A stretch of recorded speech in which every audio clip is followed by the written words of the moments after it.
Welcome to Chillin' 101. We hope this video helps. You'll start in Display Settings, open Settings then System, or press Windows plus I and choose System.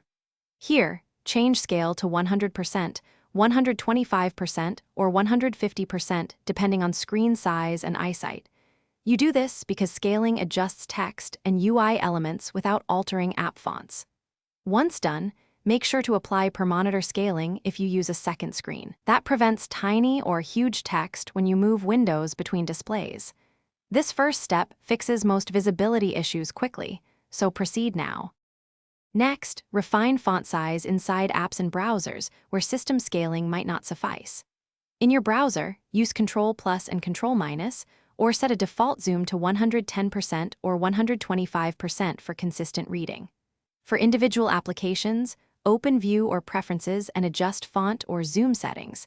That changes how text renders without altering global scale.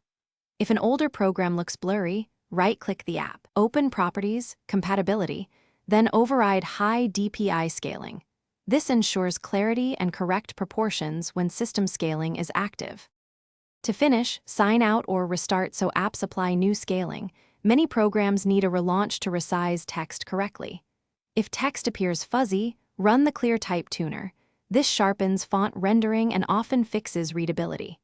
Make sure color contrast and font smoothing are set for your preference because higher contrast helps legibility. If problems persist, revert any custom DPI to a standard value like 100% or 125% and update your graphics drivers. That usually resolves blurriness or misscaled fonts. Thanks for watching. Consider subscribing if we helped you.